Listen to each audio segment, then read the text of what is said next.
see if I have a microphone. Second. My name is Dave Homa. I'm the director of the HBS Digital Initiative here at the school, and I just want to share a little bit about what we do here at the school before we move on to our event that I know you're all very excited about, and a very timely event. So the Harvard Business School, I don't actually need this. Can you guys hear me okay? Yeah. All right. We have sound guys. I'll do it without. The Harvard Business School Digital Initiative works to focus on understanding and then influencing the digital transformation of our world. And so one of the things that the business school has been intrigued with recently is this intersection of technology, leadership, and organizations. And traditionally, Harvard Business School has a long history of being involved with technology and innovation throughout, obviously, the industrial age and then into the computer age. And then recently, Harvard Business School isn't thought of as being so involved in all of the explosion of computer and digital technology. But actually, there's a lot of work being done here with faculty who research in this area, students who are very interested in the area. Our incoming class in this past year, here now in the fall, about 30% of them have undergraduate degrees in engineering or computer science. And that's not STEM and the other sciences, that's actually engineering or computer science. And we've just introduced a new dual degree program in Master's in Science and Engineering and an MBA in 2 years. So we're actually moving further into the technology world. And it's one of the ways that we really work with much of the community is through the digital initiative. So the faculty and their research and their experiences and their explorations, the students and the learning that they're undergoing while they're here, and then beyond when they're alums of the school, we stay engaged with them. And also the broader academic and practitioner community, which is why we have all of you here who are interested in, at this point, the media and the future of advertising. And one of the ways we engage with the community is to make sure we have events that are topical, really a part of what's happening in our world, which I can't think of anything more topical than media, journalism, and advertising at this point or this juncture. And one of the things that we want to emphasize is that moving forward, technology has been in the realm of, for a while now, engineers and technologists developing technology because of their interest in the technology and seeing what it can do. And yet many of the issues we're facing are ones that are people issues around ethics, around privacy, around social exchange. And Harvard Business School and Harvard University is in a very unique position to pull together all the resources that we have here at the business school. If you've seen, and some of you may be able to see out the window, a very large building going up across Western Ave, which is the new home for the School of Engineering and Computer Science, which will be very close to the business school. And then across all of Harvard into the humanities and social sciences where people deal with human and human interactions. So moving forward, Harvard University is taking a unique role of bringing together the varied disciplines across technology and human interactions to look at how technology is impacting our world, and then also working on training leaders and practitioners in our field. So I hope you'll enjoy our presentation today. We have a presentation first, and then we'll go into two sessions up here with moderators. So our first speaker today is on the faculty and teaches at the Parsons School in New York and at the New School. He has a tremendous history, background in technology, which he'll get into a little bit. But why don't you please welcome David Carroll. Thank you. Thank you, everyone. It's great to be here. I wanted to introduce you to the topic I'm going to talk about today. The name of my talk is called Dark Data. It represents a kind of shift in the way we're thinking about technology as of recently. This talk is a version of a talk that I've been giving since basically November 9th in different forms. And it comes from my experience working in the industry, meaning working in the agency side, working for clients, and then taking my shot at being an entrepreneur in a tech startup, and like most startups, failing. And at that point, having learned how the sausage was made, starting to be outspoken about the ills and the problems that I see in the industry. So this is a version of that. So some people, after I've given this talk, have said, scared the crap out of me. So if I do that, maybe it's because it's necessary. So I'll get started. The two biggest companies, Facebook and Google, emerged from academia, Harvard and Stanford respectively. We thought about these inventions as positive for the world, or at least benign. But now a different picture is emerging that isn't so simple. This is the story of how we're learning our lessons in two short acts. The titans of Silicon Valley, in a ruthless battle to capture multiple markets, put military-grade PSYOP weapons in the hands of anyone in the world looking to change behavior at scale. When I said that in November, people thought I was crazy. Now they do not. Since the dawn of the millennium, advertising that was conventionally understood as arrangements of images, text, and logos vying for our mass media attention and income became something else entirely. Tech platforms that offer indispensable services like search and social media sell access to our susceptibilities. By collecting and combining as much of our behavior data as possible, advertisers buy our attention on these platforms because they believe they can reduce their wasted ad spending. They have been sold the snake oil that Wanamaker's rule is actually a problem and that it is solvable. The first company that created this market back in around 2000, DoubleClick, created the ad banner, created the impression model and the click-through performance-based marketing mechanic that has evolved ever since.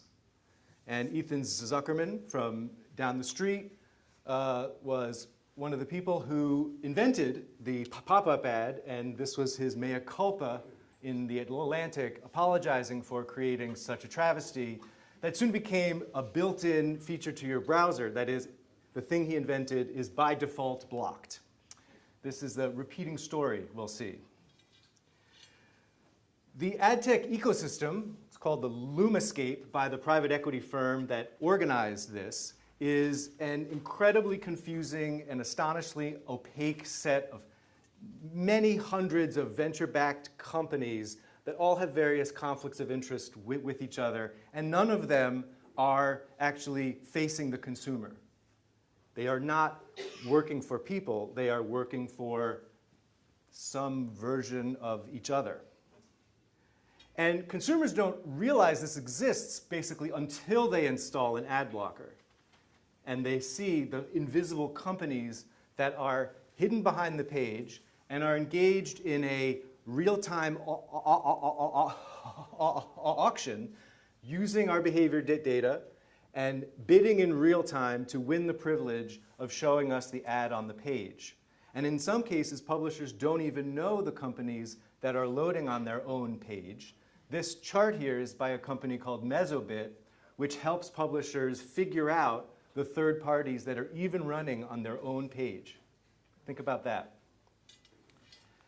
And then what happens when our expectations of privacy break down completely? Most people in this room probably think that their health data is protected by privacy law, because when you go to the doctor, you feel that your medical records are safe. But then when you go to WebMD and you look up your Alzheimer's risk, you don't realize that Experian is tracking your behavior and potentially linking it pseudonymously to your consumer profile. And so the credit ratings company is looking at what you are viewing on your general health browsing. People don't realize this because our expectations are misaligned. The question often goes, where did all the revenue go? And what is really the big picture of the radical change in the industry? And this is sort of a crowd-produced chart that was created on Twitter to show how at the moment when the internet was commercialized in the year 2000, when the DoubleClick company emerged, we began the precipitous fall of the newspaper industry's revenue. And you can see that Google has now achieved that revenue peak that was reached sort of, and now the newspaper industry is down to its pre-war levels again. You can also see Facebook's revenue increasing at an incredible clip, and then the orange line is a projected sort of loss to revenue because of ad blocking. So we see we're in a sort of death spiral for the newspaper industry. The duopoly, as it's been increasingly called, is called so for many reasons. One of the reasons is it is gobbling up all the revenue, but it's also gobbling up all the data. And it does so by being a ubiquitous tracking entity. In fact, if the Princeton Web Census measured the web and found all the ad tech on the web, and it then tracked them all out here, and you can see that by far, sort of the top 10 ad tech domains are controlled by Alphabet, Google, and the others are controlled by Facebook. So it's not about whether you're on Facebook or Google, it's whether Google and Facebook are ubiquitous everywhere else. Your DoubleClick browser history was merged with your Google account in June 2016. So in that sense, all of your previous browsing history got reattached to your real identity. This was a small change in the privacy policy that a French data protection regulator noticed. Facebook combined your browsing history into your Facebook profile in 2014, but it took 2 years to provide opt-out controls and quietly and confusingly come clean about it. So by adding a second setting in the ad settings, they sort of snuck the truth that you had been anonymized. Your browsing history was attached to your personal identity. Google and Facebook all but won this market in 2016, capturing the share of growth at an astonishing quarterly velocity. 93% of all US growth in digital advertising, according to eMarketer, went to the duopoly, and 60% of all digital spending in 2017 so far. Just looking at the display ad market, we can see that the duopoly is capturing $21 billion, leaving publishers with their 30% cut for creating the content, after deducting $11 billion for fraud and the $2 billion ad tech industrial complex fee, and then the ad blocking penalty, which is imposed only on publishers because no one else in the ecosystem actually pays for that penalty. Ad fraud is a huge problem that people outside of the industry don't really know or understand, but this cover story in Bloomberg sort of began to bring this discussion more out in the open. But basically, there is a massive subprime condition in this market. This is a chart by a white hat ad fraud researcher, a former sort of veteran of the industry. And the blue dots are humans and the red dots are bots. And you can tell this because what it's showing is the randomness of IP addresses. And so the more random the addresses, the more likely it's human. And then the more clustered they are, the more likely it's just a data center hitting another thing on a data center. And basically what is happening is bots are creating fake pages and fake users are hitting real ads. And so real money is being sapped from the system, and the anti-fraud mechanisms are detecting for traits of human behavior.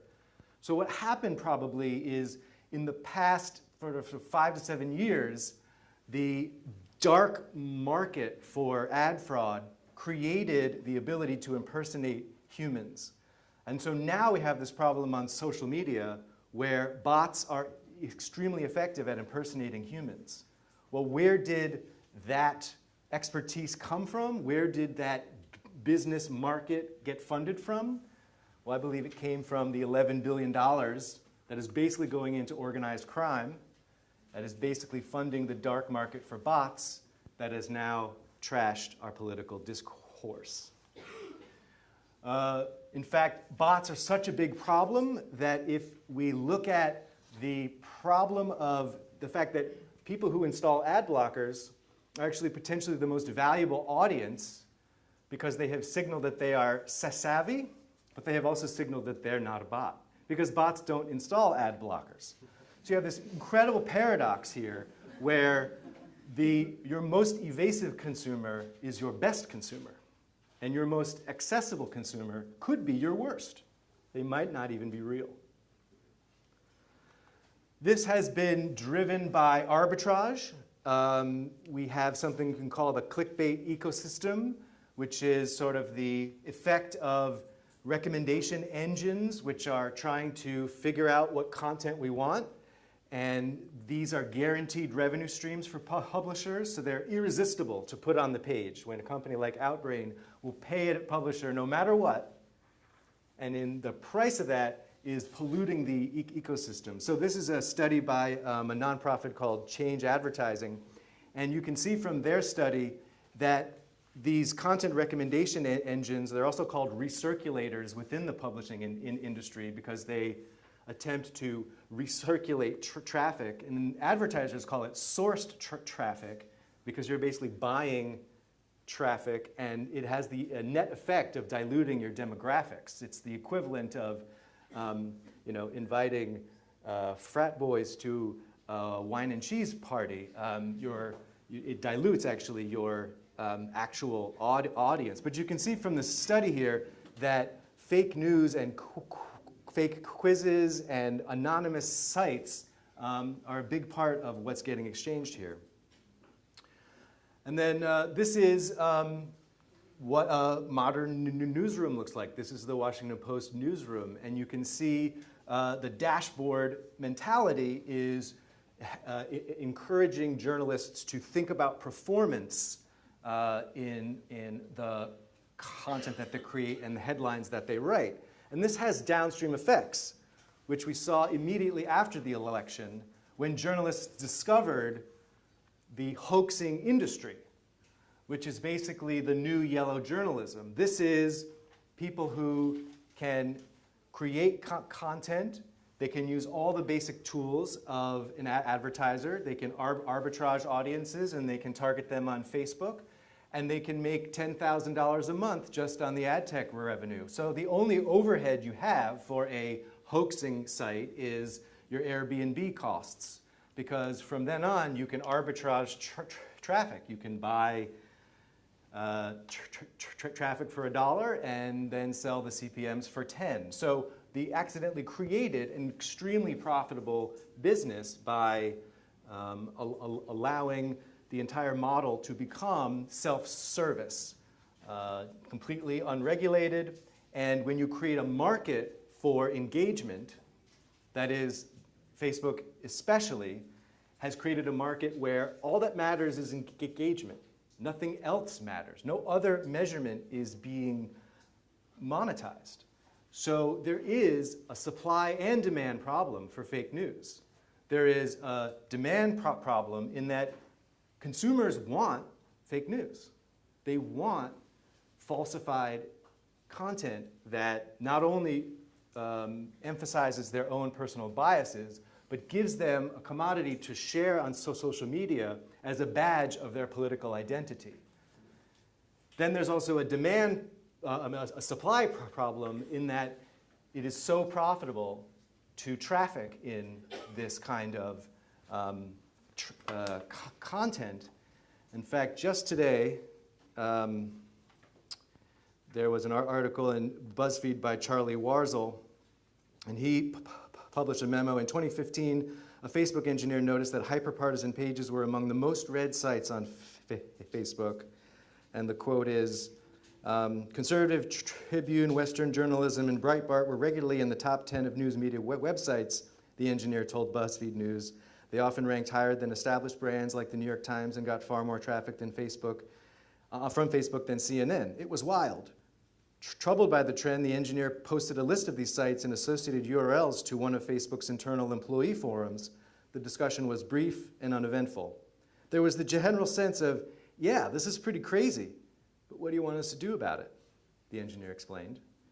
And then, also published today on The Atlantic is Adrienne Lafrance, and we probably have the best distillation in the difference between news orgs and tech companies. And the quote is, "News organizations share information that is true and hopefully engaging.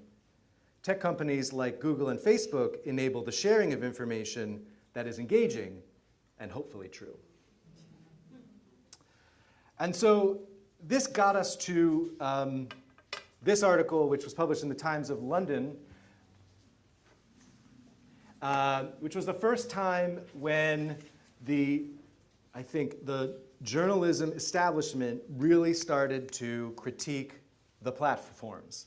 And I remember talking to many reporters around this time, explaining to them how ad tech works and what are the incentives to monetize jihadi websites and why there are no fail-safe protections against that. And so this created the crisis of so-called brand safety, the idea that brands actually have no idea where their ads are running. And it wasn't until these moments that big brands started to ask tough questions like, well, really, where are my ads running? And it certainly reminded me of the moment 10 years ago when in the subprime mortgage crisis, investors started asking, so where is my money? And the bank said, well, I don't really know. It's in a credit default swap backed by a collateralized debt obligation, and yeah, the triple C is mixed in with the triple A, and oh God. So this is where we get to the phase of Mark Zuckerberg, I did it again, explaining his mea culpas, and literally fake ads are appearing next to his mea culpas on his page. Like, so this is a fake ESPN ad and a fake CNN ad. So yeah, still have a lot of work to do here. So I'm going to stop there. Thank you.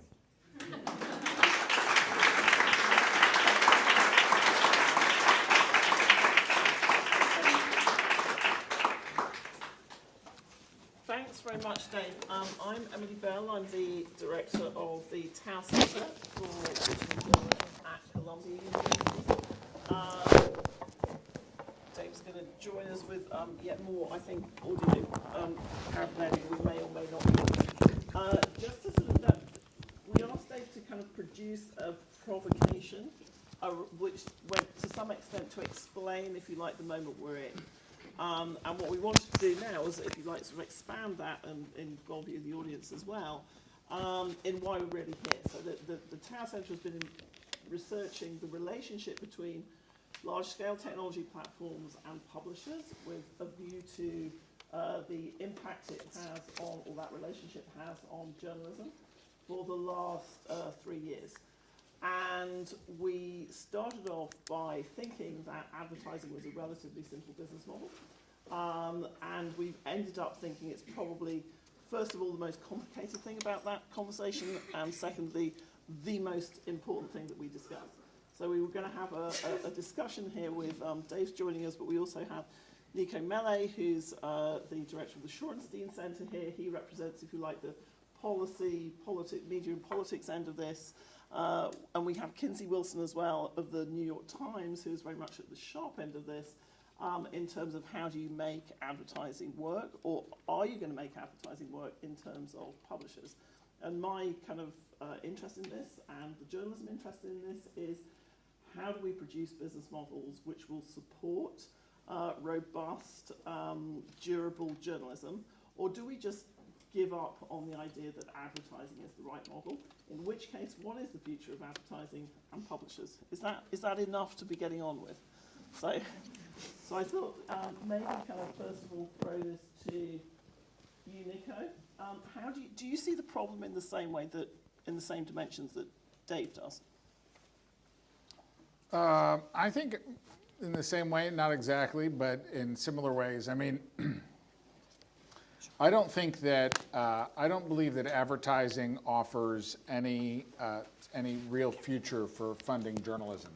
And the problem is that for the last 150 years, pretty much all of the news consumed, certainly in the United States and to a large extent globally, was funded, overwhelmingly funded by advertising. You know, most business school or textbooks, most textbooks on the question of the business models of media and the business models of news will show you the kind of standard revenue sources, and advertising has been 80% of the revenue for news organizations. In the United States, the bulk of the journalists employed in the United States are employed by newspapers. Newspapers have seen their print revenue collapse. I said in a meeting earlier that if you graduated from Harvard Business School in the 70s and the 80s and you really wanted to make a lot of money, you went into newspaper publishing. And nothing could be further from the truth today. And with the collapse of advertising as a viable business model for publishers, I think we're kind of left with some critical questions. One critical question is, what happens if all of the quality news, if all of the reporting ends up behind paywalls and available to a very small number of part of the population? I have a theory that part of the prevalence of misinformation and disinformation online, like that David described, is due to the collapse of local journalism, that there's just an order of magnitude less journalism in the United States than there was a decade ago. And it's into that void that a wide variety of things, including misinformation, disinformation, have been poured. And so, because I don't think advertising offers a future for news, I think that raises questions about what does it mean to have an informed public? What is the role of the press in a democracy? I'm certain there are ways to fund news, but they're not going to be ones that are broadly available to the public, at least in the current setup. Kinsey, you're on the sharp end of having to figure this out. The New York Times. The New York Times has made probably kind of more progress than many other publishers. What does this world look like from, as it were, the kind of the publisher end? So a couple of comments. I mean, one, in terms of the dramatic chart that probably everybody's seen many times about the fall off in newspaper revenue. I mean, it's important, I think, to understand what occurred at different stages. Some of that was driven simply by the unbundling of newspaper content that had previously been held together, chiefly classified advertising. And when that started to drop out, that was typically 40% of a newspaper's total revenue. It was almost all margin. It cost very little to produce and brought in a lot of dollars that then effectively subsidized newsrooms. That was one sort of inflection point. Another inflection point then is you hit a period where there is just a complete overabundance of content in the system, and you start to see the sort of deterioration of the ad model and CPMs steadily dropping because there's essentially unlimited content, more and more automated systems that allow that to be served on a more efficient basis, and you basically get the sort of degradation of the ad system that we've witnessed over time. And we've had to adjust with each turn. Speaking for the New York Times, we're certainly not prepared to write off the ad market at this point. We derive a third of our revenue, roughly speaking, from advertising, or maybe a little bit more than that currently, and have been able, at least as a large, prominent, trusted, authoritative brand, been able to attract advertisers who want to have a relationship that goes beyond pure performance on Google and Facebook. That said, our business model has essentially inverted in the last 5, 6, 7 years and gone from that more typical 80-20 advertising subscription revenue split to now a 60-40 subscription advertising mix. And that's true both in print and in digital. So we're earning what will soon probably be about 2/3 of our revenue from subscription. Where this goes, I mean, it's changing with such speed. I mean, I think the larger underlying question is advertisers no longer need media companies, potentially in a pure sense, nor even perhaps agencies, to be able to reach consumers. And we're seeing the evolution of a world in which they're able to engage directly with consumers and bypass publishers, advertising agencies, other intermediaries that typically had to moderate those experiences. And that's been enabled by the fact that Google and Facebook, among others, have created commanding consumer experiences in which we're quite prepared to voluntarily give up our data. We may not understand all the unintended consequences of giving up that data, but so far we haven't pushed back very hard. And so they have platforms and systems that allow them to deliver highly performant advertising. I mean, we buy on Facebook, buy audience on Facebook to acquire subscribers. Why? Because it's the most efficient place we can spend the money. Emily, do you think, let's imagine for a moment that all of the major news producers decide to remove their reporting from the platforms, from Google and Facebook, or at least put them behind very aggressive paywalls. Do you think that is going to be detrimental to the platform experience and to the revenue that Facebook and Google see? Is Facebook or Google less useful if there's no news on it? Well, I mean, this is a very, this is a sort of a partially tested concept in places like Belgium and Germany, where in the past people have said, well, we don't, okay, the publishers have, if you like, gone on strike against platforms, and then shortly afterwards reversed their decisions, because actually the fact is, referral traffic, I don't know what the Times is at now, you have a much more robust kind of homepage presence and this building sort of subscribers. We're at about probably 30% from Facebook and 20% from Google, Right. But startups, digital pure plays, are probably getting, in many cases, 80% of their traffic from social and search. So I ran the Guardian's digital assets for 10 years between 2000 and 2010.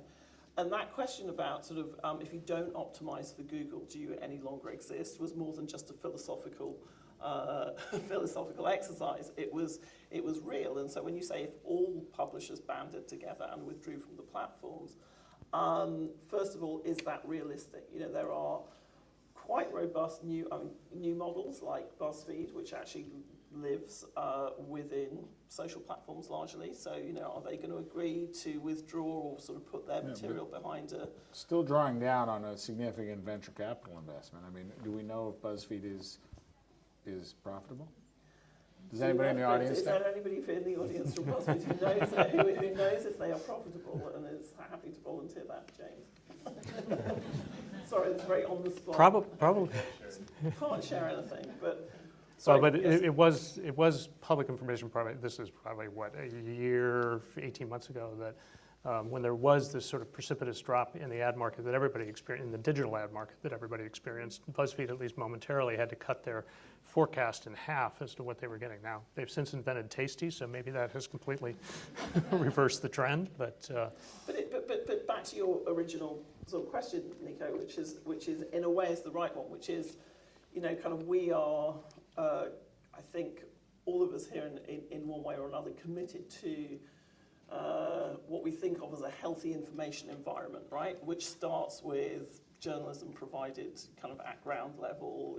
That it's easy to overlook the fact that local journalism, as you said, has already gone kind of to, in large parts of the United States. You had that great statistic about 21 U.S. states send no local journalists to Washington, D.C. So that's 42 U.S. senators who in 7 years won't get a question from a local journalist while in D.C. And also 21 U.S. states with virtually no reporting on how legislation in D.C. affects those states. But if we, it's easy to get into a council of despair that says that ship has sailed. We can't. But I think, Kinsey are there and Dave as well. Are there solutions to, if you like, the dependency or the codependency on the digital duopoly or on any platform technology, any company? Because I think Amazon are going to be a big player in this through Alexa. I think Apple News is already a big player in this. First of all, do we just have to accept that this is a new type of competition just between slightly larger gatekeepers, and the press has to get over it? It's, you know, it's lost the scale game and it has to renegotiate a kind of a relationship with that. Or are there ways of using that competition to advance our causes? Or, you know, when you're plotting strategy at the New York Times, what do you think is the best way out of this? I think we are at a moment, because of a variety of sort of external factors, where there is, on the one hand, heightened awareness of the impact on independent news gathering that these trends have had over the last 20 years. There's growing awareness of local communities being without a robust source, or as robust a source of local news. And that combined with the fact that, call them the unintended consequences of these platforms and the proliferation of fake news and how they've been used both intentionally and unintentionally by various actors. All of that has created a climate where it is certainly, we've found it easier to engage Facebook, Apple, Google, Amazon on these questions. And that it has a different level of attention within the organizations. That's one thing. I think news organizations themselves simply have to adapt. I think part of what gets lost in this is the fact that we are probably in the early stages of a fairly profound transformation, and you're both trying to take advantage of whatever incumbent legacy advantages you have, and they're real. The New York Times still, forget what the most current figures are, I mean, we're still probably getting 60% of our revenue from print, not from digital. So you manage that side of the transformation at the same time. That's the Upper West Side for you. Actually, our largest audience is in California these days, it turns out. But they love paper over there. It's very craft. I think it's so retro. It's amazing things that folds up and it arrives in your.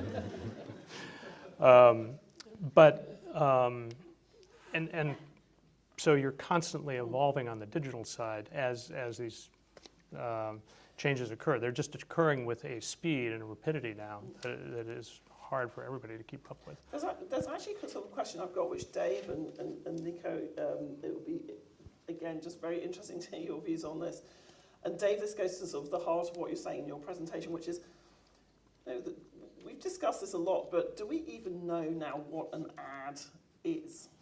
So perhaps we should take 2 steps back in this conversation and say, one of the questions about the future of advertising is, we probably all have in our minds what we think an ad or the ad industry represents, but it seems to me that definition is going away.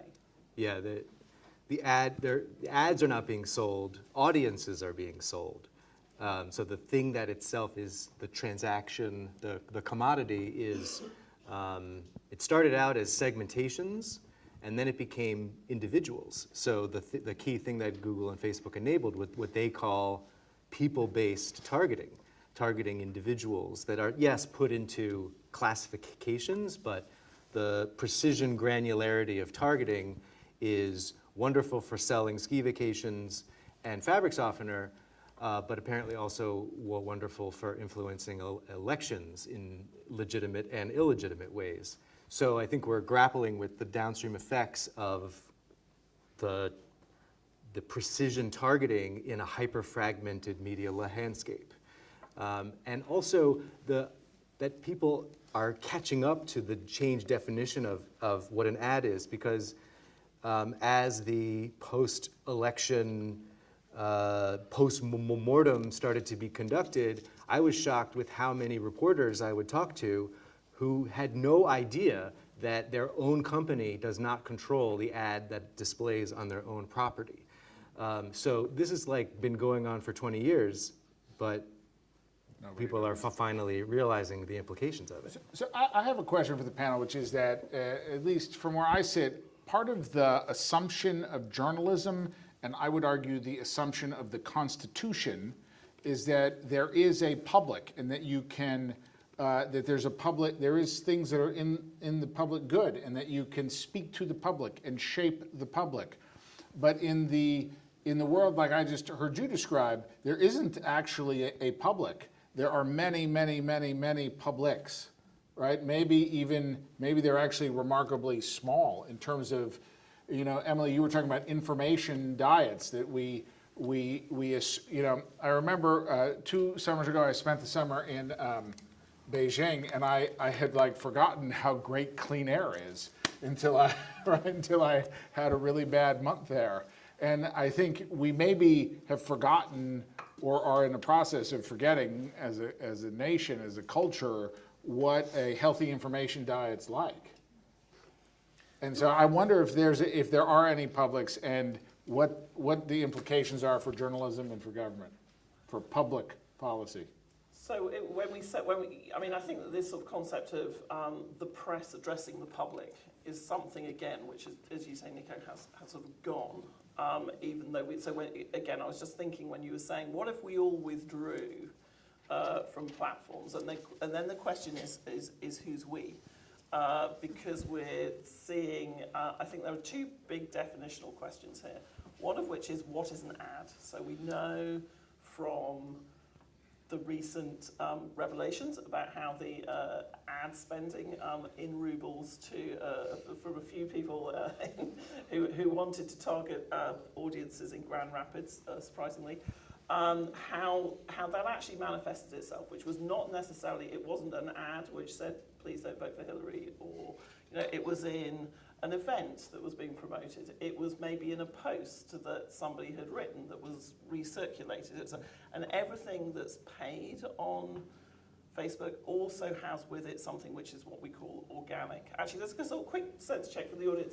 How many people here, I'm sure a lot of you have, because there's quite a few sort of HBS people here. How many people here have actually bought an ad on Facebook? Okay, so that's how many. Yeah. That's very good. I will put my hands up as well. How many people have not bought an ad on Facebook? A little less than okay, so maybe 50-50. about 50-50. yeah. So for the 50% of you that haven't bought an ad on Facebook, I urge you to do so. A very small, very cheap ad. A tiny cheap ad, because it is I teach it in class at Columbia Journalism School, it's a real education in what does this look like, how do you define your audience. You're not really reaching a significantly targeted audience, and it is the case that all of those things are paid transactions, and we think about it as promoting journalism, but it's also an ad. It can be like all of these things are now commodified in a different way to how we thought about them in the past. And the second definitional problem is around content. So kind of in a way that we have, do we even know what journalism looks like? I mean, I think we do, but we're also sort of hearing new models where companies say, well, there's a town in California where the local newspaper is owned by the local power company, and the editor-in-chief is also an executive at a San Francisco public relations company. This is Richmond, California. Does it matter that news is going to have to be funded by a sort of a collapse in those 2 definitions, one of which is advertising, one of which is content? Sorry, Kinsey's looking absolutely horrified, or slightly. But that's, I think is that a model that to me feels like a model which is now very close to... what you're alluding to is that there's just now a spectrum of content ranging from traditional, independent, boots on the ground, fact-based journalism to propaganda and PR and everything in between, and anybody can publish it and anybody can pay to promote it, right, essentially. And that sort of it blurs the lines on both axes, if you will. I mean, to the question Nicco asked about whether there's still sort of this notion of broad mass public service journalism, I mean, we certainly believe in that. I mean, even when it comes to questions of personalization of the New York Times website and so forth, we hear over and over and over again from our readers that they want to know what the Times take is, and they don't want that to be filtered based on their own personal preferences. So there is a broad appetite, but I think what you're getting at is, and it goes back to the business model question, to the extent that there is a business model for journalism, it's tending to bifurcate into 2 broad areas. One is those like us, and I would say even for us, it's a strain to achieve the kind of mass scale that allows you to drive the economics that will support a newsroom of sufficient depth and quality that you can sort of keep that flywheel going. Or it's going the other end, which is to produce vertical news, niche news, specialized news for particular audiences, because that allows for a certain kind of targeting, or there's a subscription appetite within that niche because you can create specialized information. And so that sort of division is I think, part of what we're seeing emerge. Yeah, and I think that, I mean, you said people still come to the Times for the Times take. And yet the Times is investing very heavily, I know because I'm grateful because you've hired some of my students, you're investing very heavily in personalization in the same way that platforms are investing in personalization. So this idea of kind of like, are we going into some sort of post-broadcast world? You know, we've always expected that some of our journalism would reach us so we may be veering off into the sort of far future, but it feels pretty present to me. It feels sort of very present in terms of what messages do we receive, when and why. I think almost every day about that novel is Super Sad True Love Story, Gary Steingart, because one, you can buy a war-free edition of the New York Times and in that novel, and two, about a third of the people in it make their living as media, right? Constantly streaming their lives and manipulating it for some advertising revenue that flows directly into their bank account. And I watch the proliferation of channels on, small channels on YouTube that monetize pretty well, and of other ways that the platforms are encouraging individual creators. And I kind of doubled down on my point earlier. I'm not sure there's a public anymore, and I think that has broad, and right now I think it has pretty bad implications for, broadly for human rights. Do you think there's a way that we can actually reconstruct that, though, or do we just have to live with where we're going? I mean, some of this sounds, I think, almost too pessimistic, and I'm really pessimistic. Actually, I've been in a very good mood just recently, because this is a great time for pessimists. This is like this is an invitation to go, I told you so. So we're all, if you see cheerful people, I actually had lunch with Jeff Jarvis the other day, who said, I'm really not at all optimistic, and I was like, this is great news, because the optimists are now sad, but maybe we're just as you touched on there, Nicco, this idea that sort of individuals can build things on platforms. You know, we actually have a richer, more diverse number of voices involved in the public conversation than we've ever had. We have some really outstanding journalism, which is being done every day, probably in greater quantity than it was ever done before. For those of you in the room who are old enough to remember the golden age of journalism, you'll remember it wasn't that golden. And mostly the people who thought it was golden were the people who were doing it, as opposed to the people who are receiving it. So are we just, let's just play on this kind of, are we just obsessing about something which actually will emerge in a better form? Why are you so pessimistic, Nicco? I mean, actually, ultimately, I'm not that pessimistic. I think it's I do think it's going to get much crazier, and much crazier. It's going to get much, much crazier. Just trust me. That's rule one. It will get crazier before we settle into some new ways of doing things. I mean, the institutions that built the 20th century are all under threat and in various stages of collapse. Whether that's the political parties or local newspapers or, I dare say, universities. I mean, the institutions that the 20th century built on, turns out were fragile, were in their own various ways corrupt, and in an area of massive change, they're all. I don't know if how long any of them will persist. I'm fond of saying my children are 8, 6, and 2, and if the United States persists in their lifetime, I will be stunned. And I don't necessarily think that's a bad thing. That has escalated quite quickly. Yeah. I said that 5 years ago, though. That's just my... I wrote a book on it. I think it's a good, and I don't think that's a bad thing. I think the question is, where are the new institutions? How do we try and imagine, let's articulate our values and find new ways of carrying them forward. You know, we had an earlier discussion this morning about what are alternative models for advertising that would actually buoy the values we care about. And I was excited to learn about this browser Brave and was super excited. I downloaded, started using it right away. And it's kind of a way that uses the blockchain to try and monetize attention in a way that has some real fantastic values built into it. And I think we have to imagine other kinds of institutions, other ways of saying, what do we really care about in our society, and how do we make sure that we're building organizations and institutions that carry those values forward, given all of the constraints of our time? You know, one of the questions that this raises and feels very present, particularly given what's going on in Europe, is the extent to which we attempt to propel this organically or through regulation. And Europe is sort of leaning much more heavily on the side of regulation.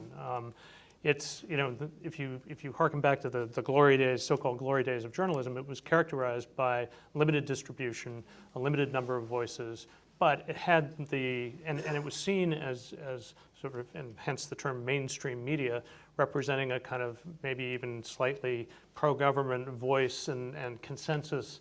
But as a society, having the ability to develop some consensus around the issues that are affecting us turns out is valuable. The pendulum has swung the other way. We've gone, you know, now have a proliferation of voices.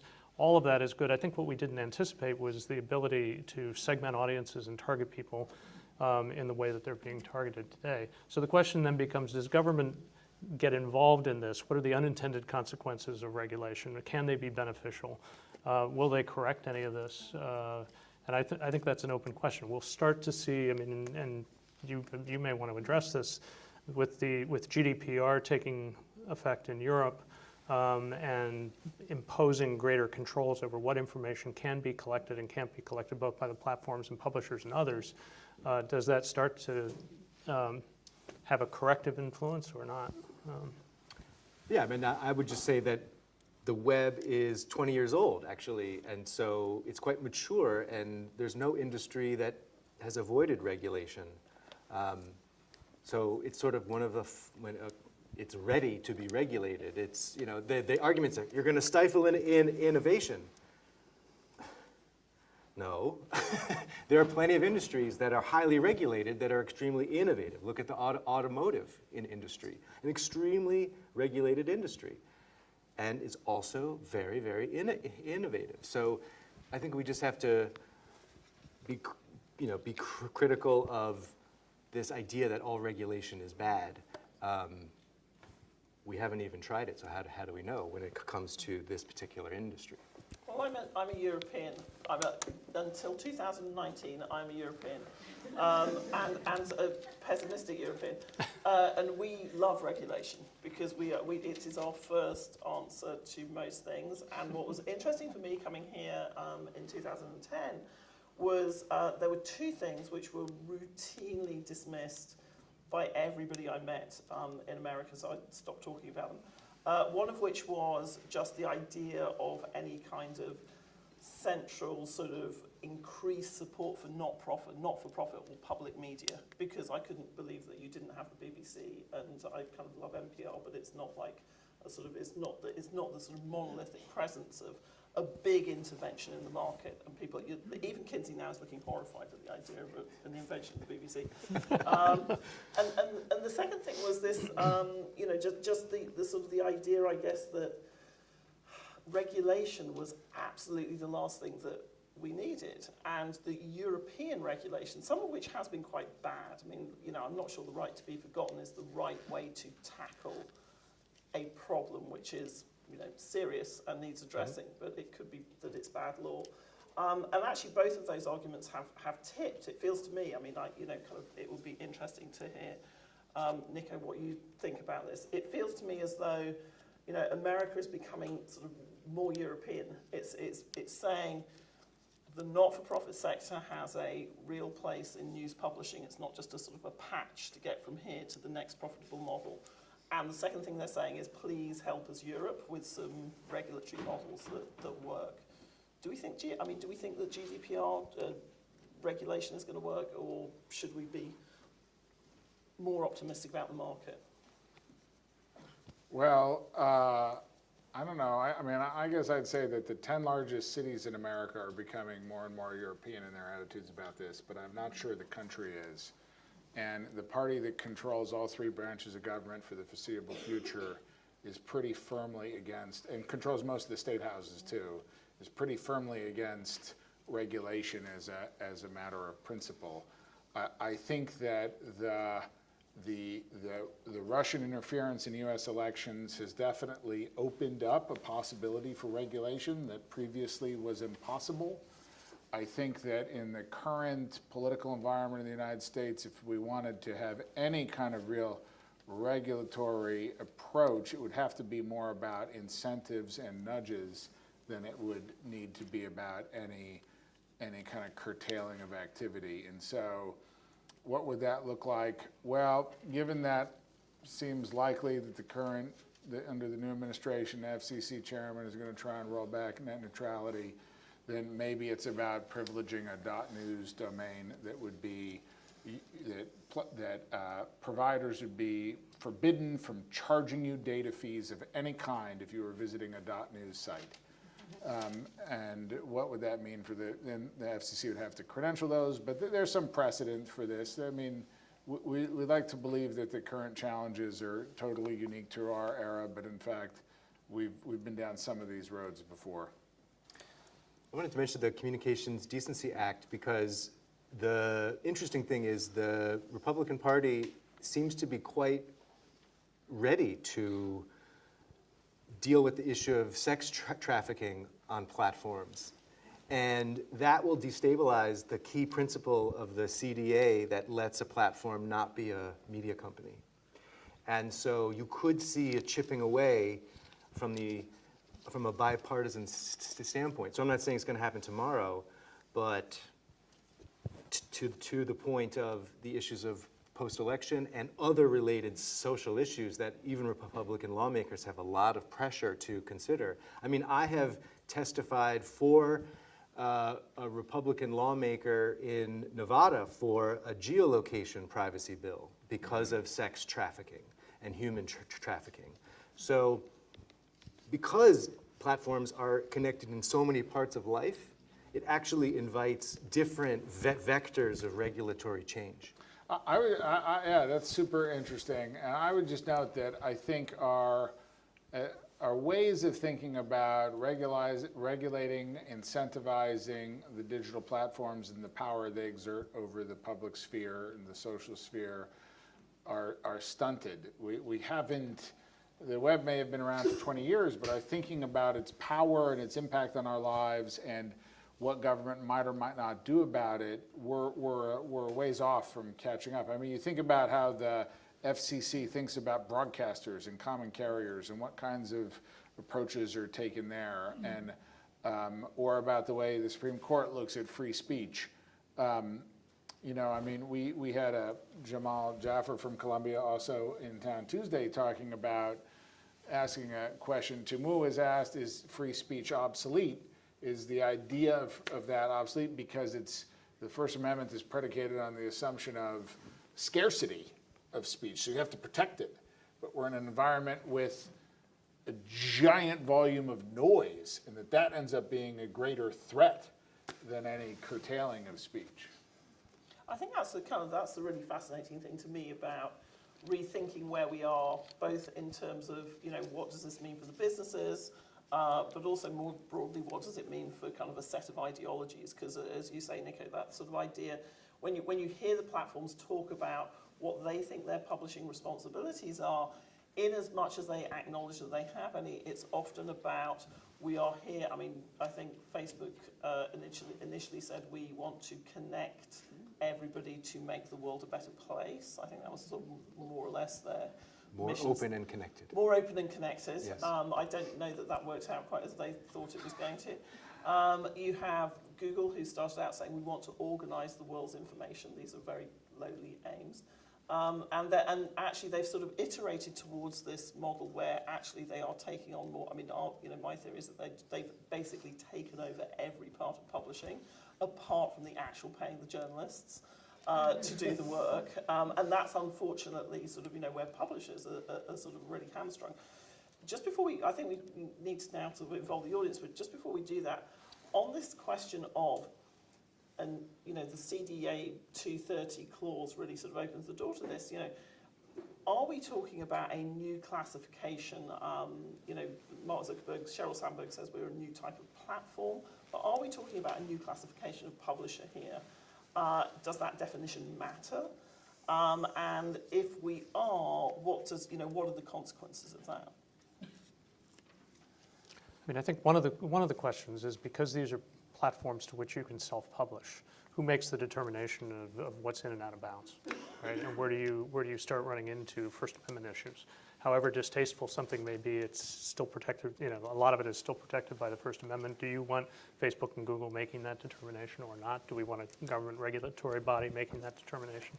That's what's so complicated about this. I mean, as opposed to traditional publishers who could apply their own editorial judgment and say, these are the four walls within which we're going to publish, but you can create another publication that does something else.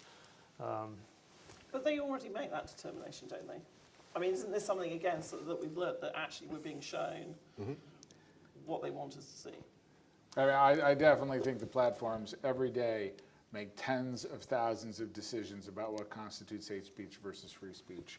And that I'm not necessarily opposed to that. We have no transparency into how they do that. We don't know what values they're using. We don't know how much is done algorithmically versus done by call centers in the Philippines. We just have no visibility into what they do. And before we can really talk about any kind of policy solutions or even voluntary, I mean, the MPAA came up with GPG, PG-13R in part because they didn't want the government to regulate it. Before we can have any kind of policy solutions, whether they're industry-wide or governmental, we actually need greater transparency so we understand what's happening, the scope of it. Like your presentation today, some of that we just don't know. Is that like 90% of the activity out there or 2%? We have no transparent, we have no idea what's going on. And we're left to try and anecdotally piece things together, and that always makes me nervous. And so one thing I think we need is just several orders of magnitude greater transparency into what's going on. And the second thing we need is we need to really have some more serious discussion about what are our core values here and how do we want them expressed. I'm going to move to questions, but I'm also going to invite, because we have experts in the audience as well, not just questions, but actually if you have a contribution or you say, I think that this is the one thing that might improve things or move things along, or an observation about sort of, have we been too harsh on the current environment, please make them, because I think everybody is here to learn about what comes next. So anyone who wants to kick off, do put your hands up. I want to keep with the first, or the kind of First Amendment free speech argument. Sorry, this is. I'm Jonathan. Yep. Sorry, we can hear you. Just shout.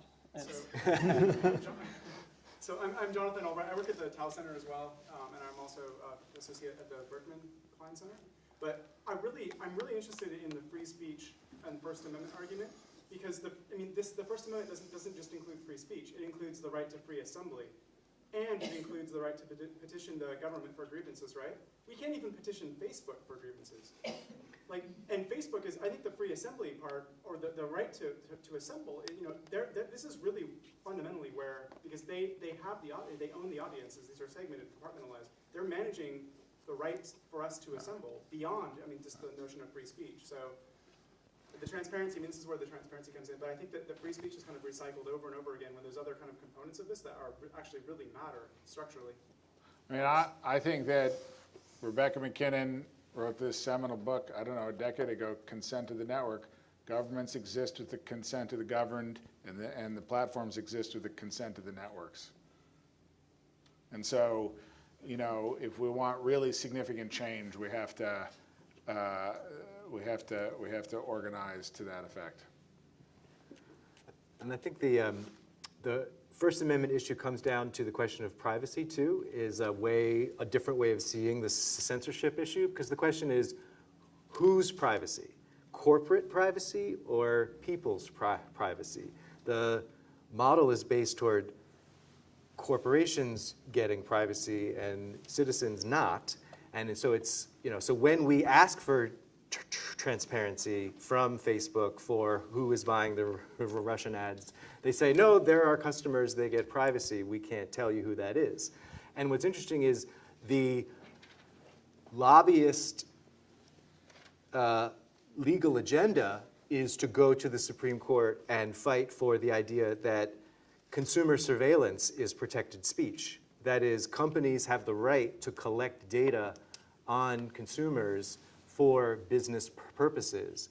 And so that ultimately, I think, is the privacy showdown that the country is headed toward while Europe is doing its own thing, is like, wait a minute, so you're saying that surveillance is speech like money is speech? It's sort of the Citizens United of privacy is what we're headed toward. There's That's a forest of comforting hands thought. at the back and then one down here. So I'm going to start right at the back and then sort of come forward. So, yeah, no, yes, that's you. Yeah. I want to drill down on the regulatory angle a second. You're talking about privacy, and that seems to be kind of an indirect approach. As Kinsey mentioned this morning, that could just become another advantage that big giants get benefit from. Wouldn't regulation have to be more direct on the companies themselves? What startups they can buy, how their advertising engine hooks into the search, hooks into the mechanics of the social network? What do you think about that? And do you foresee a day where there's an appetite for that kind of regulation, just like there was at the beginning of the 20th century around when Roosevelt was busting the trust? Yeah, so that's a great question on the sort of the trust busters, and are we at the kind of point where we need a new deal for the whole kind of public sphere? What are these? I mean, I'm really skeptical about how many of these things are actually going to emerge and really work. But at the same time, it's always it's Al Capone's tax receipts. I don't mean to equate Google with Al Capone, but it is or Facebook. But it's the kind of small edges of these or the adjustments that might actually be the things that change. What do you guys think? Well, I think that it's kind of a long-established precedent, 100-plus years in American law and the legislatures, that that big is usually bad for consumers under almost any circumstance, and that while there may be a temporary gain in efficiency or cost or quality for consumers, it never really pays off. And in that sense, I think that any kind of corporate aggregation, whether it's Facebook or AT&T, ultimately faces the potential for a breakup in some ways. I do think that the asterisk there is that a lot of the antitrust precedent that exists really can't account for, is not prepared for the kind of advantages that digital platforms bring into play. And Lena Khan really articulated this in the Yale Law Review, talking about Amazon is, and she makes a pretty impressive and compelling argument that Amazon is too big and has real monopoly advantage, but under the current law, the way it uses data is not in violation of antitrust. And it's like a blind spot in antitrust, you could say, for data. Well, I think, and I can very quickly get out of my own depth here, but there are differences between U.S. and European law and how they view antitrust, and the fact that these are free services, certainly under U.S. law, that have basically come about through network effects, puts them in sort of a different place than the traditional. So it's hard to prove predatory pricing or kind of or harm. In Europe, we just like to see a market and kind of measure it and then regulate it. But this has proved incredibly difficult with the platforms because it's so which market are we regulating here? Is it the advertising market? But hang on, there's all that advertising money in television, so it's not really that market. So we've had the kind of this the data approach, actually, Dave, that you're kind of talking about is one where I think the European regulators are now thinking, actually, maybe if we think about this as a data market and how do we regulate that, it might actually be more profitable for us than thinking about how do we segment these incredibly sort of like, you know, what exactly is the market that Google is in? It very quickly gets complicated, though. I mean, my understanding of the way GDPR is structured is that it discourages data portability. Right. So you can't take your network with you and move it over to another platform because, in effect, you're taking information and data about your friends, other individuals, with you, which would violate it. But the lack of data portability also then makes it hard for competing services to emerge. I can't take my Twitter network and move it over to Instagram, right? And allow for another service to come up. So it actually potentially could have the reverse effect of further solidifying the dominance of some of the largest existing platforms. Question there. Yeah. I was curious if we were to take it back to the literal title of the session, which is the new revenue models, I'm curious, we touched on subscriptions. I was just curious, Kinsey, if you could speak to the purchase of Wirecutter and then any other revenue streams that are actual, substantial things that you're looking at for 2018. So just for context, the New York Times acquired a company called Wirecutter, which is probably about 4 or 5 years old. It was formed by Brian Lamb. He bootstrapped it without any venture capital. He used to work for Gizmodo, I think, and it provides ratings on various consumer products. And what's unique about it is that it That's a nice ringtone. Sorry. Is it gives you a single recommendation, sort of cuts through all the clutter and sort of says, if you're going to buy a Swiss Army knife, here's the one. Maybe there's only one Swiss Army knife, I don't know, bad example. But if you're going to buy the equivalent of, what's that? Television. Television, which one should it be? And they do incredibly deep, authoritative, well-researched reviews and lay out exactly how they do this. We acquired it in part because it was a good, as we've gotten expanded, I guess, into service journalism of a certain sort, and I can explain the sort of logic behind that. It was a good fit editorially, very high integrity, a lot of independence, and it was a different revenue stream. Essentially, we get affiliate revenue from if somebody decides to click through to Amazon or any other service that will feature there, Amazon being the dominant one, we get a fee back. It's transparent as to the fact that we're getting essentially a commission on the click-through.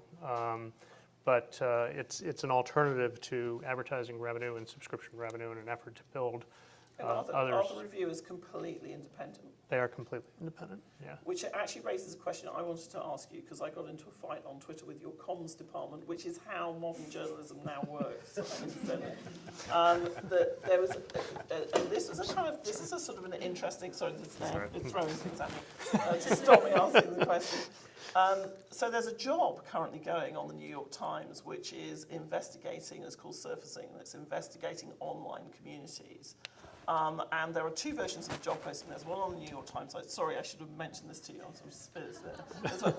Which describes a journalistic job. And then there's actually a version of the job description, which is written up in a release that's on something called PR Newswire, which is it's part of a kind of an agreement with a snack provider, Veyer, I think they're called, which has bought some sponsor content from your T Brand Studios, but then is also kind of like, as it were, underwriting a job in the newsroom. Now, the job is completely, I know you're looking surprised, but it's all out there. The job is completely under the control of the newsroom. It's a model of funding that foundations are already getting into newsrooms, etc. This is kind of it. Are we going to see more of that, where you actually say, okay, you can come in as an advertiser, but you also need to underwrite one part of our newsroom? I mean, this is also like Samsung, right? And this is all 360. Yeah, I'm actually going to dodge that one because I'm not familiar with the details of that. You should follow me on Twitter. This has been quite a thing. This has been a sort of a. But I also not. Yeah, I actually, and I assume would have never heard discussion of that particular model Right. at any executive level or anywhere in the newsroom. So I'm wondering if something got mangled in there. I mean, certainly we have publicly said that we're going to go after foundation funding. Right. Having previously worked at NPR, I've sort of been in that world and had to manage the trade-offs and so forth. You know, you have to be careful that you're not funding a coverage area that is so narrowly defined that it feels as though it is simply serving the interests of the funder, right? So same principles would apply if this is real news and not fake news. I can't vouch for that. You know, and the more funders you have and the more diversity of revenue sources you have, the easier it is, in fact, to ensure your independence and not be beholden to any particular one. I mean, if there's any doubt about that, look at the Harvey Weinstein stories. I mean, somebody has made the remark, one of our editors, I think, has made the remark that Harvey certainly spent millions of dollars over the years at the New York Times advertising his various films and other productions and so forth, and it didn't keep us from doing the stories that we did. So I do want to ask about I want to repeat the question, though, or my own interpretation of the question, which is if digital advertising is not going to be, you know, in print advertising, 80% in the print world, 80% of the revenue is from advertising. In the digital world, there's no universe where 80% of the revenue's from digital advertising. In fact, I'm not even sure, I don't know if you'd put a number on it, but I'm not even sure it's 20% of revenue. And so if you're gonna say stack up the nickels and the dimes, what are some of the other revenue streams? She was talking about Wirecutter and effectively affiliate fees. Is that a significant potential revenue stream? And if we're trying to think about buckets for revenue that would be alternatives to ads, certainly subscription, affiliate, events, what are some of the other?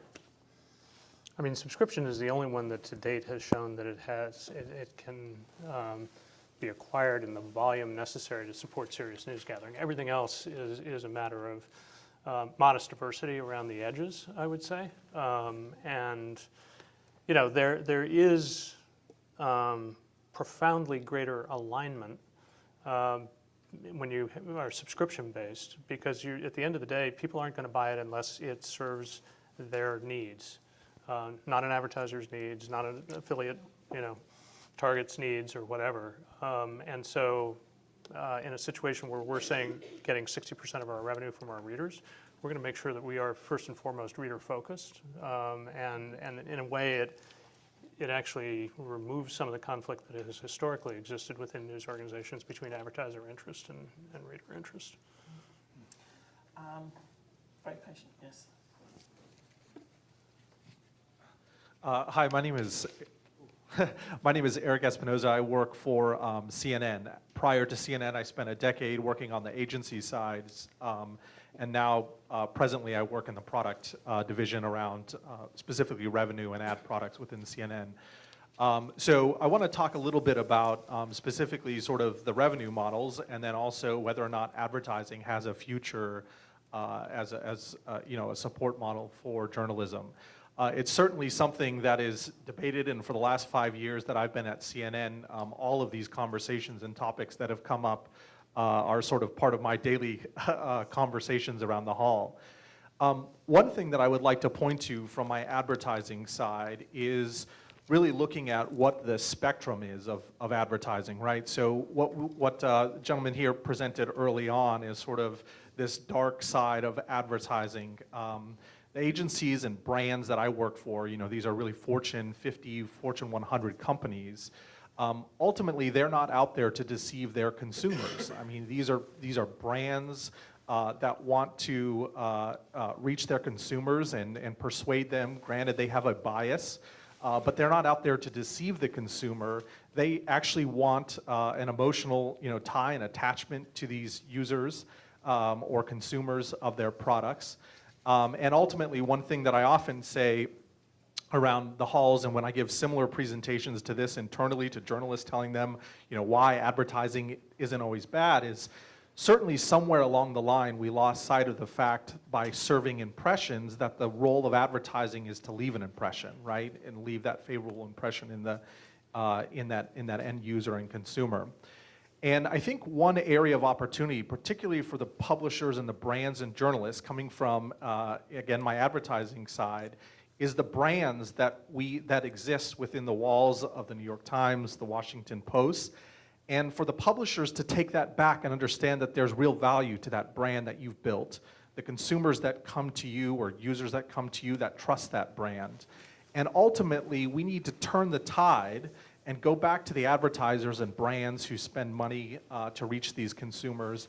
And we need to reset our own rules for ourselves and how we're going to respect that relationship with the consumer. And if you, brand, want to come along with us, what that looks like.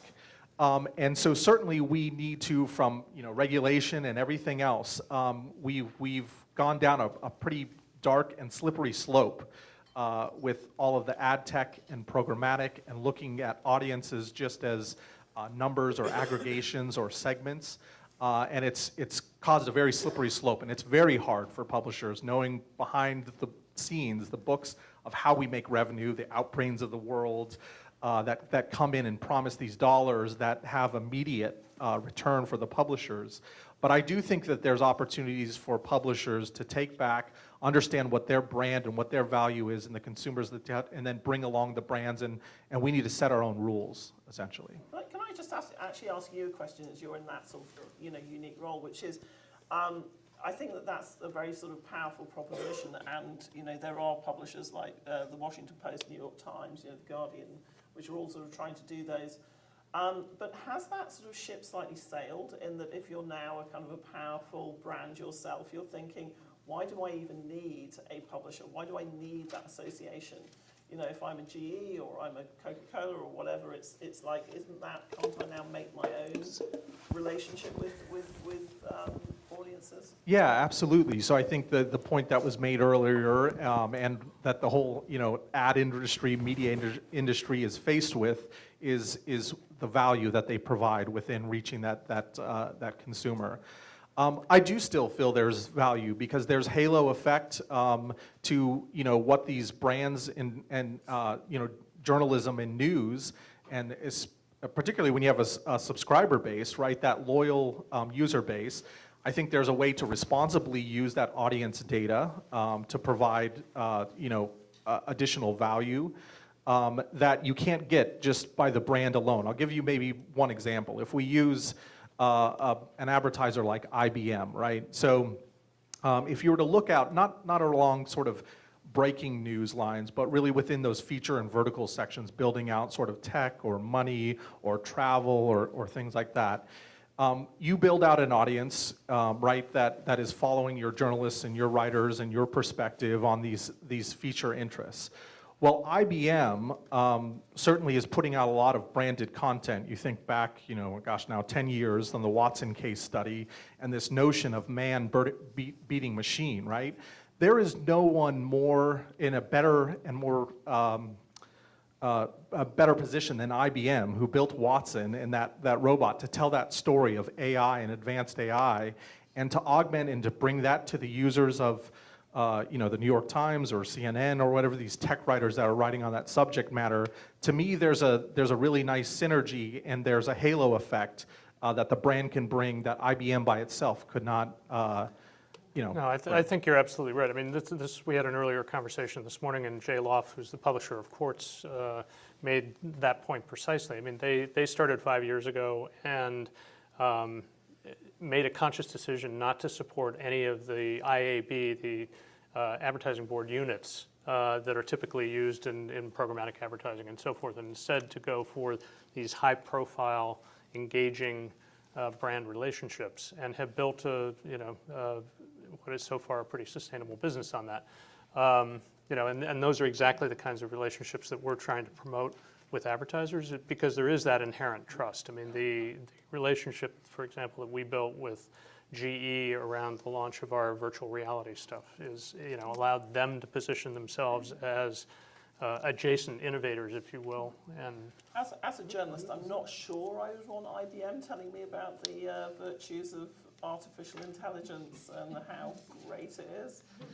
I've seen Ex Machina, I know what happens. It's like that's also a very great story, not sponsored incidentally by IBM. but as long as it's labeled and it's But I also think there's just a very, we're talking about real elite audiences and elite brands for that kind of thing. And if the challenge, well, what I care about is the health of the democracy, and the challenge there is not an elite one, really, although maybe it is, I don't know. I guess we have some elites. I don't know what else to call the people running the country other than elites. And I think back to that slide, David, you had of all the like plethora of companies all inserting themselves into the advertising data stream, all of them making money off it in some way, shape, or form, none of them with incentives towards either the publisher or the audience. Hi.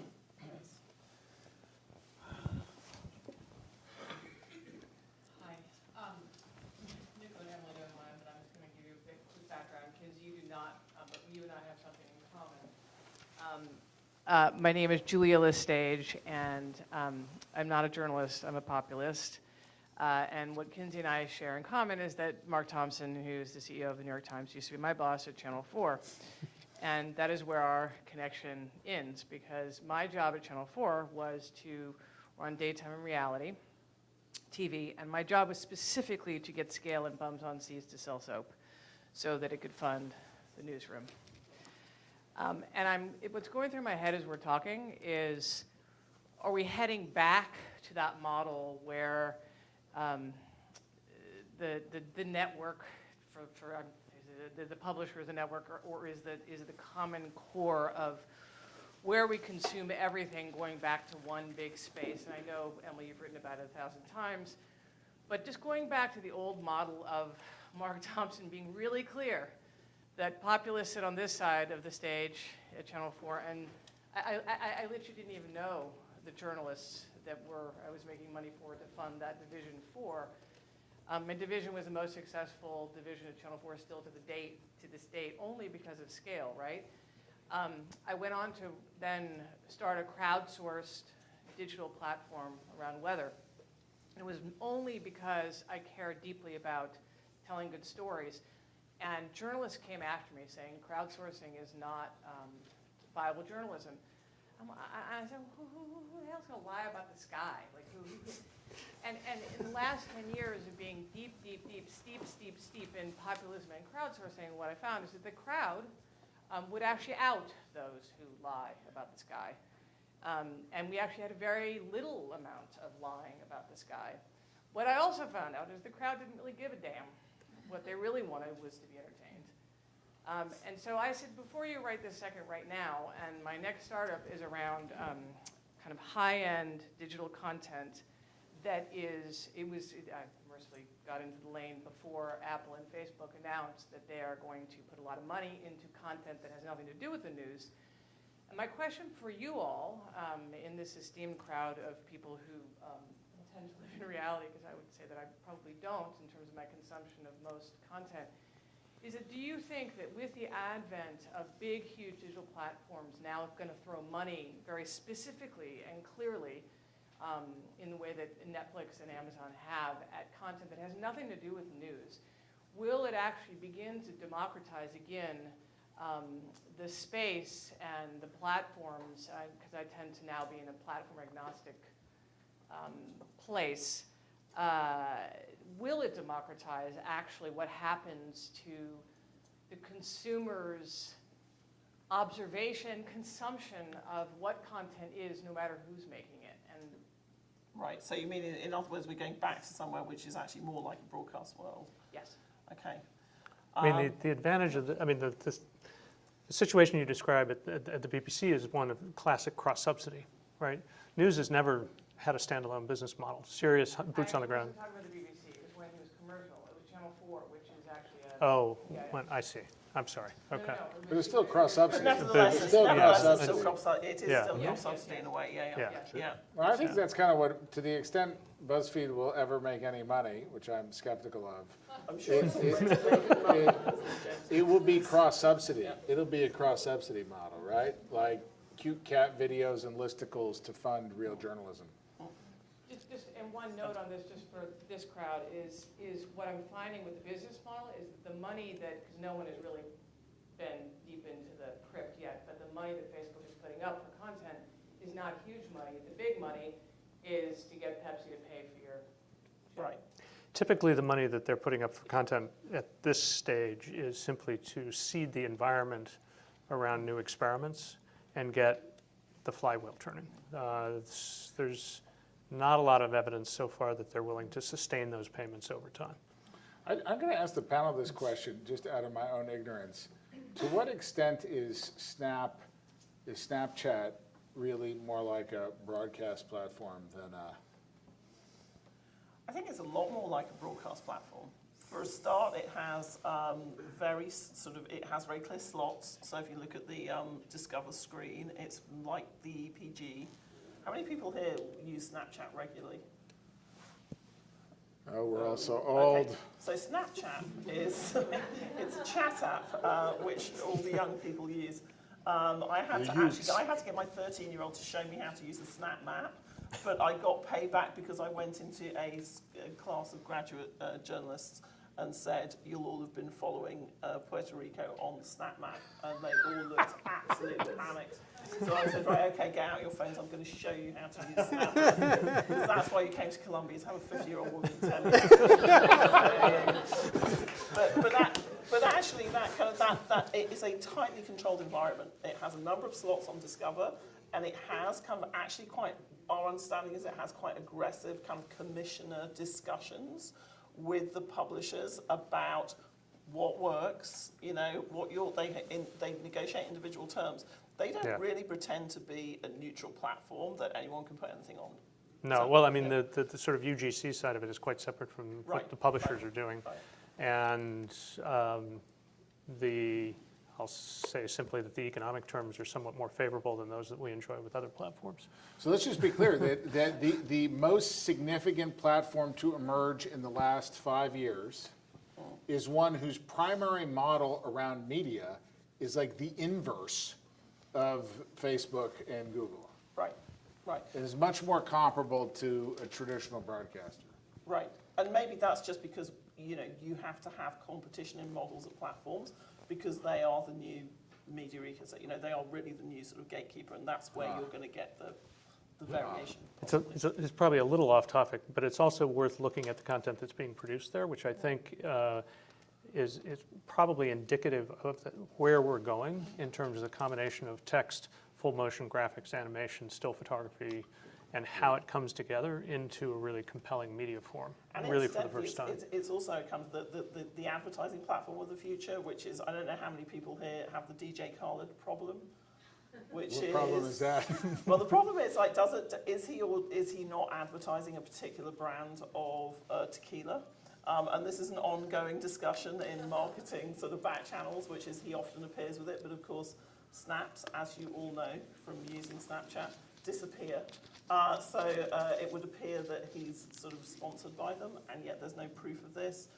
There was a discussion involving some people at the FTC about how would you prove that DJ Khaled is actually sponsored by this brand of tequila, which is kind of like, I invite you to go down that rabbit hole, because that in a way is where when we're talking about, you know, how do we regulate ads, how do we transfer wealth into, you know, how do we fund things, it's kind of, it is, to some extent, it's going to be the DJ Khaled and tequila problem, I think, which is, you know, it's all sort of blending. I think we've got time for, we had, question there, yeah. Hi, I think you can probably hear me. We can hear you, nice and clear, yeah. I'm a fellow at the Newman Foundation for Journalism here at Harvard and a graduate of the Journalism School at Columbia. So even though I graduated 10 years ago, a lot has changed. I'm wondering if anyone on the panel sees a new journalism startup or site that you think is doing something particularly well. And then maybe something that hasn't been done, you're like, why hasn't this been done yet? And I also we were just talking here too, Snapchat has actually seen a decline in usage because it's Facebook and Instagram. Instagram stories. Instagram is, yeah. Instagram stories, which has stolen not stolen, it has Sorry, not still. replicated some of its better features. But that's a great I question. prefer to think it's inspired by it. Inspired. It is indulging in the sincerest form of flattery, which is all of that. But I think that's a great question. I'm also going to ask that to the rest of the audience as well, which is, kind of like, this is where you have to sort of, if you know of something or you want to advertise it, because, we're in a business school, you want to advertise your own startup as something that's great, tell us. What are the models? You see a lot of the models, Kinsey, presumably, because they will come and beg to be bought by the New York Times. Which ones would you put your money on? I think we've turned down most of them, but I've been interested with what Axios is doing. Jim Vandehei, who launched Politico a decade or so ago, has created a site that's focused on sort of the intersection of business and technology. Mike Allen has revived his newsletter. I mean, what's interesting there, they claim that eventually they want to get to about a 50-50 split between advertising and subscription. I don't think we've seen the subscription model emerge yet. What they have done, I think, very successfully is taken something that I know is near and dear to your heart, which is the newsletter model, which is sort of a very traditional, somewhat antiquated form of delivery, and turned it into a very efficient, compelling, daily, well, more than daily, depending on how you subscribe, email that, in my case anyway, has created a regular habit that is really the first step to getting you engaged with the rest of their body of work, building brand awareness and so forth. So fairly economical. The Skim has done the same thing. There are other examples out there like that. And we'll see where it goes, but... I didn't mean to pull that face when you said the Skim. It's just that I've read it a few times, and every time somebody says the Skim now, I kind of like wince a bit. Yeah, and the Skim has, for the record, has not created the same sense of habit in me, but apparently has in a lot of millennial women. So. No, exactly. It's the kind of thing that, yes, has done well, but I'm too old for it. Nicco, what have you seen?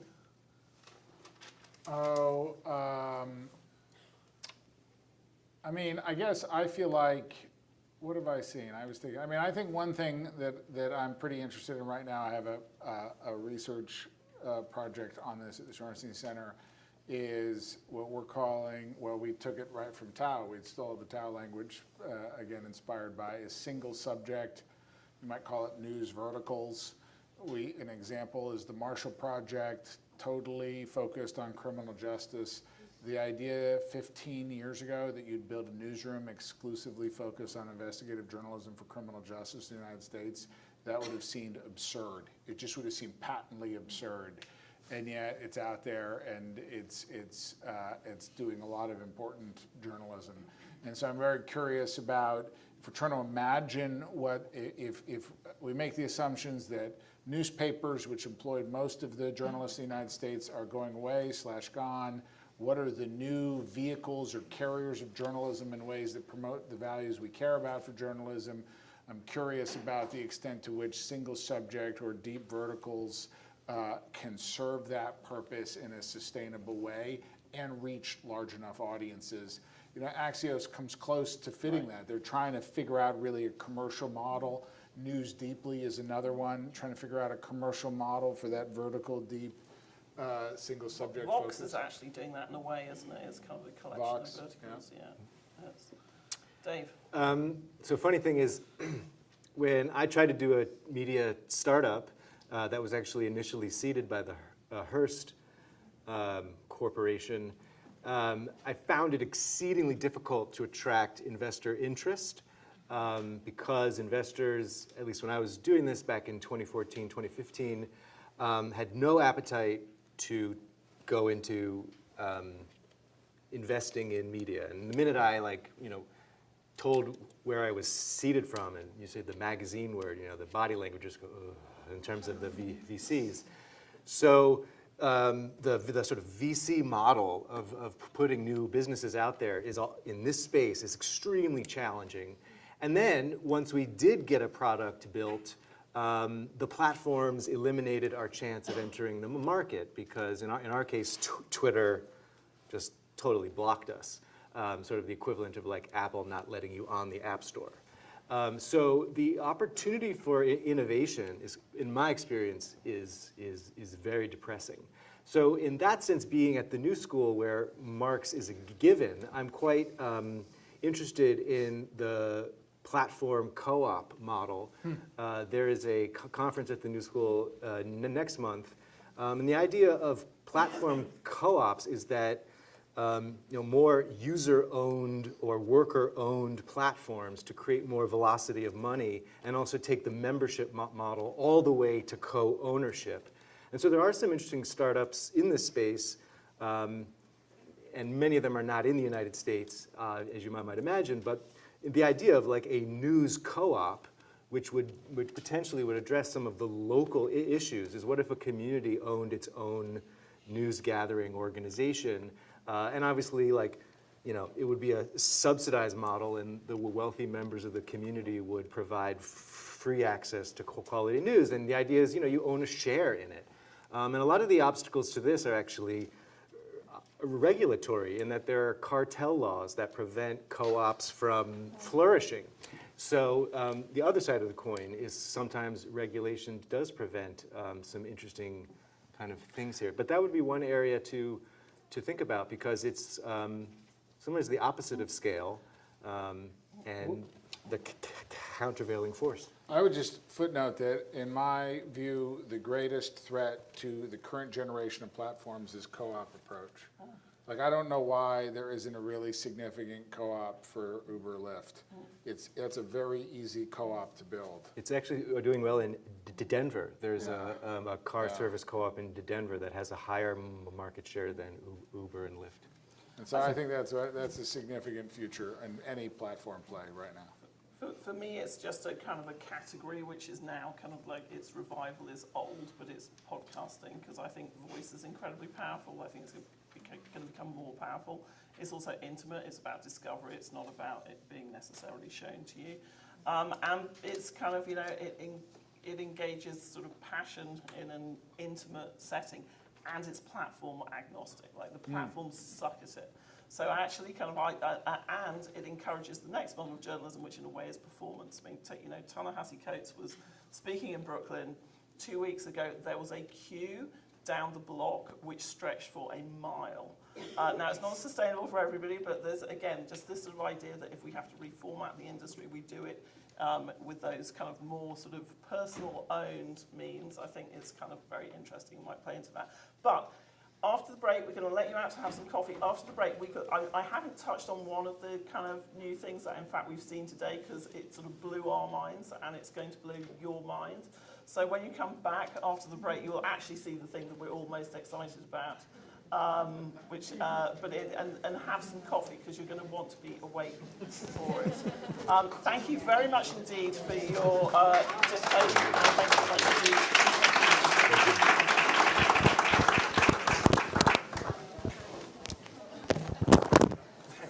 Thank you.